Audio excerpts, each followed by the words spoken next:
ചോറിലേക്കൊക്കെ ഇതുപോലൊരു കറി ഉണ്ടെന്നുണ്ടെങ്കിൽ വേറൊന്നും വേണ്ട കേട്ടോ. അത്രയ്ക്ക് നല്ല ടേസ്റ്റി ആയിട്ടുള്ളൊരു കറിയുടെ റെസിപ്പിയാണ് ഇത്. നമ്മൾ ഈ ഒരു ടൈമിൽ ഉണ്ടാക്കിയെടുക്കാൻ പറ്റുന്ന നല്ലൊരു കറിയുടെ റെസിപ്പിയും കൂടിയാണ് കേട്ടോ. ചക്കക്കുരു, മുരിങ്ങക്കായും, പച്ചമാങ്ങയും ചെമ്മീനൊക്കെ വെച്ചിട്ടാണ് നമ്മൾ ഈ ഒരു കറി ഉണ്ടാക്കിയെടുക്കുന്നത്. അതുകൊണ്ട് തന്നെ അതിൻ്റെ ടേസ്റ്റും തന്നെ ഒന്ന് വേറെ ലെവൽ തന്നെയാണ് കേട്ടോ.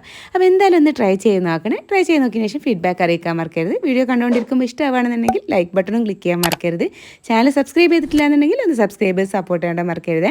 ഫേസ്ബുക്കിലാണ് കാണുന്നുണ്ടെങ്കിൽ ഫേസ്ബുക്ക് പേജ് ഒന്ന് ഫോളോ ചെയ്യാൻ കൂടെ മറക്കരുത് കേട്ടോ. അപ്പോൾ എങ്ങനെയാണ് തയ്യാറാക്കി എടുക്കുന്നത് എന്നുള്ളത് നോക്കാം.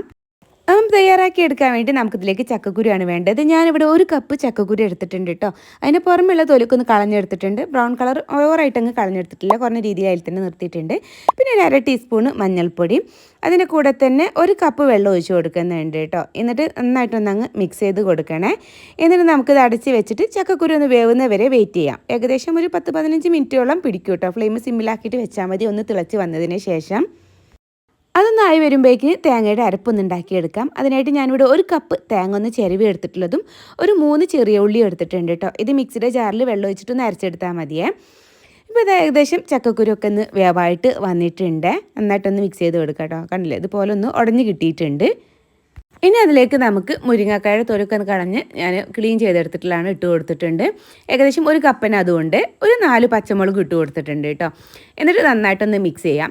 ഇനി ആ ഒരു മുരിങ്ങക്ക ഒന്ന് വേവായിട്ട് വരുന്ന വരെ ഒന്ന് വെയിറ്റ് ചെയ്യണം. ഒന്ന് ജസ്റ്റ് ഒന്ന് തിളച്ച് വന്നാൽ മതി കേട്ടോ. വെള്ളം കമ്മി ഉണ്ടെന്നുണ്ടെങ്കിൽ കുറച്ച് വെള്ളം ആഡ് ചെയ്ത് കൊടുക്കണം. ഞാൻ കുറച്ച് വെള്ളം ആഡ് ചെയ്ത് കൊടുത്തിട്ട് അടച്ച് വെച്ച് ഒന്ന് തിളപ്പിച്ചെടുക്കുകയാണേ.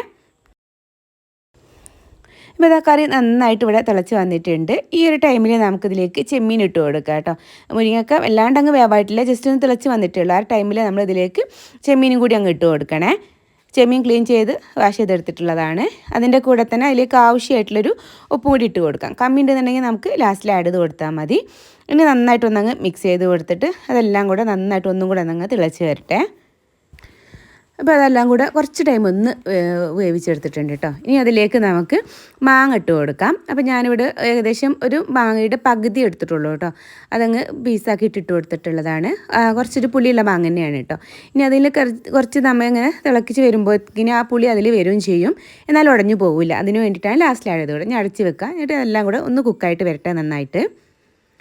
ഇപ്പോൾ ഏകദേശം ഞാനൊരു 5 മിനിറ്റോളം ഒന്ന് വേവിച്ചെടുത്തിട്ടുണ്ട് കേട്ടോ. അതെല്ലാം കൂടെ ഏകദേശം എല്ലാതും അങ്ങ് വേവായിട്ട് വന്നിട്ടുണ്ട്. ആ ഒരു മാങ്ങയ്ക്ക് വേവായിട്ട് വന്നിട്ടുണ്ട്. ഇനി ഇതിലേക്ക് നമ്മൾ അരച്ച് വെച്ചിട്ടുള്ള അരപ്പുണ്ടല്ലോ, തേങ്ങയുടെ അരപ്പ് അങ്ങ് ഒഴിച്ച് കൊടുക്കാം. ഇനി കട്ടിയായിട്ട് നിൽക്കുകയെന്നുണ്ടെങ്കിൽ കുറച്ച് വെള്ളം കൂടെ ആഡ് ചെയ്ത് കൊടുക്കണേ. ഞാൻ കുറഞ്ഞ അളവിൽ വെള്ളം കൂടെ ആഡ് ചെയ്ത് കൊടുത്തിട്ടുണ്ട് കേട്ടോ. ഇനി നന്നായിട്ടൊന്ന് മിക്സ് ചെയ്ത് കറി ജസ്റ്റ് ഒന്നങ്ങ് ചൂടായിട്ട് വന്നാൽ മാത്രം മതി. ഇപ്പോൾ ഇതാ സൈഡിൽ നിന്നൊക്കെ ഓരോ തിളങ്ങനെ വരാൻ തുടങ്ങിയിട്ടുണ്ട്. ആ ഒരു ടൈമിൽ നമ്മൾ ഫ്ലെയിം അങ്ങ് ഓഫ് ചെയ്യുക കേട്ടോ. അത്ര മതി, അല്ലാണ്ട് അങ്ങ് ചൂടാക്കരുത് കേട്ടോ. ഒന്നങ്ങ് മിക്സ് ചെയ്ത് കൊടുത്തതിന് ശേഷം ഇനി ഇതിലേക്ക് നമുക്ക് ഒന്ന് വറവിടാൻ വേണ്ടിയിട്ട് ഞാനിവിടെ ഒരു പാൻ വെച്ച് കൊടുത്തിട്ടുണ്ട്. അതിലേക്ക് നമുക്കൊരു 3 ടേബിൾ സ്പൂൺ വെളിച്ചെണ്ണ അങ്ങ് ഒഴിച്ച് കൊടുക്കാം. ഇനി അത് നന്നായിട്ടൊന്ന് ചൂടായിട്ട് വരുന്നതോട് കൂടിയിട്ട് അതിലേക്ക് ഒരു 1/4 കപ്പിൻ്റെ അടുത്ത് ചെറിയ ഉള്ളിയും ഒരു 3 തണ്ട് കറിവേപ്പിൻ്റെ ഇട്ട് കൊടുത്തിട്ടുണ്ട്. ഇനി അതെല്ലാം കൂടെ നന്നായിട്ടൊന്നങ്ങ് റോസ്റ്റ് ചെയ്തെടുക്കണേ. ഇതുപോലെ നന്നായിട്ടൊന്നങ്ങ് റോസ്റ്റായിട്ട് വന്നാൽ ഒരു 3-4 വറ്റൽമുളക് ഇട്ട് കൊടുക്കാം. ഒരു 1/4 ടീസ്പൂൺ മുളക് പൊടിയും കൂടി ആഡ് ചെയ്ത് കൊടുത്ത് ജസ്റ്റ് ഒന്ന് അതെല്ലാം കൂടെ മിക്സ് ചെയ്തെടുക്കാം കേട്ടോ. എന്നിട്ട് നമുക്ക് കറിയിലേക്ക് അങ്ങ് ഒഴിച്ച് കൊടുക്കാം. ഇനി അതെല്ലാം കൂടെ നന്നായിട്ടൊന്നങ്ങ് മിക്സ് ചെയ്ത് കൊടുത്താൽ മാത്രം മതി. നമ്മുടെ ടേസ്റ്റി ആയിട്ടുള്ള കറി ഇവിടെ റെഡി ആയിട്ട് വന്നിട്ടുണ്ട്. ചോറിലേക്കൊക്കെ ഇതുപോലെ ഒരു കറി ഉണ്ടെന്നുണ്ടെങ്കിൽ വേറെ ഒന്നും വേണ്ട കേട്ടോ. അത്രയ്ക്ക് നല്ല ടേസ്റ്റാണ്. അപ്പോൾ എന്തായാലും ഒന്ന് ട്രൈ ചെയ്ത് നോക്കിയ ശേഷം ഫീഡ്ബാക്ക് അറിയിക്കാൻ മറക്കരുത്. അപ്പോൾ ഇൻഷാ അല്ലാഹ് ഇനി മറ്റൊരു വീഡിയോ ആയിട്ട് വരുന്നവരേക്കും ബായ്. Thank you. അസ്സലാമു അലൈക്കും.